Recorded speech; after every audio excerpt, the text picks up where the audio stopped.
Wenn man sich die großen Herausforderungen anschaut, dann gehört ja der Klimawandel auf jeden Fall zu den wichtigsten Themen.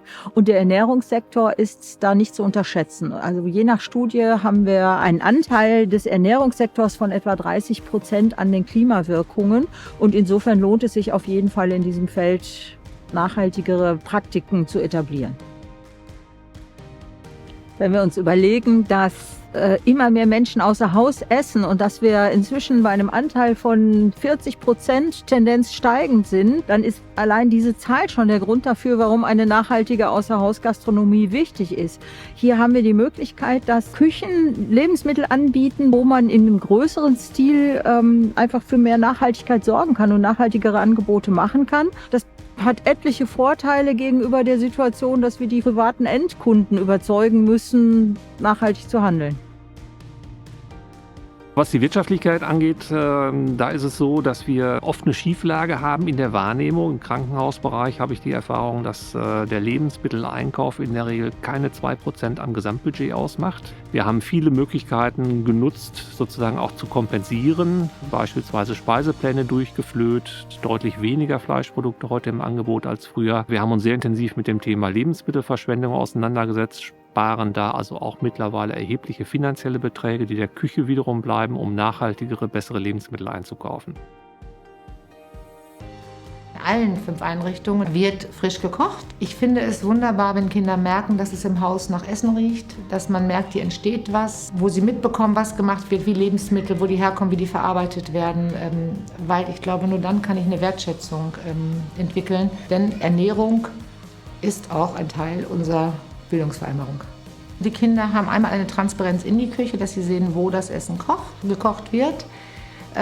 Und das, was möglich ist, kochen sie mit. Zum Beispiel ist es mal das Backen von Brot, weil es eben Brötchen zur Suppe dazu gibt. Also Gemüsesuppen sind super, da kann man wunderbar bei mitschnibbeln und schneiden.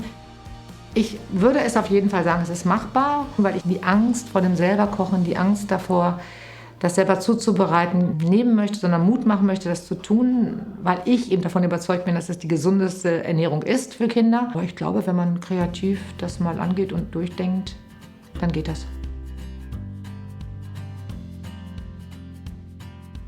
Viele Rezepte hat man ausgetauscht, besonders regional saisonale Bioprodukte sind immer gut, kommen auch sehr gut an. Und sind auch nicht extrem teurer. Manche anderen Sachen sind ein bisschen, muss man auf Budget achten. Da muss man auch immer so irgendwie so einen Weg finden, dass man sich ausgleicht. Dann haben wir sehr gute Qualität vom Fleisch, von unserem Fleisch bekommen und dafür haben wir die Fleischmenge reduziert. Das Thema Nachhaltigkeit bewegt uns schon, solange wir als Netzwerk von christlichen Beherbergungsbetrieben unterwegs sind. Auf dem Hintergrund, dass wir halt sagen, Bewahrung der Schöpfung ist ein christlicher Auftrag und einer der Punkte ist halt, wie koche ich, wie ernähre ich mich und was setze ich meinen Gästen vor und auch ein Marketingpunkt ist. Also wenn ich mich bei Buchungsplattformen anmelde zum Beispiel, wird es mittlerweile abgefragt. Ich glaube, man muss das Team begeistern. Das Team muss gemeinsam beschließen, diese Veränderung vorzunehmen. Einer muss das Thema hochhalten, jemand, der Entscheidungen treffen kann. Und dann muss ich schauen, was sind die ersten Schritte, sich auf den Weg zu machen. Und die Herausforderung, glaube ich, ist zu sagen, nee, über alle Krisen, die wir haben, dürfen wir nicht vergessen, dass die größte Krise eigentlich die Klimakrise ist und dass wir das jetzt und hier erledigen müssen und nicht nochmal aufschieben. Ernährung oder das Essen hat ja ganz viel damit zu tun, auch wie ich aufgewachsen bin, was ich gelernt habe, wie meine Familie sich ernährt. Und das darf man nicht unterschätzen. Also man kann eine Veränderung in der Ernährung nicht einfach nur über Wissen antriggern. Deshalb ist unser Credo in allem, was wir tun, das muss auch schmecken.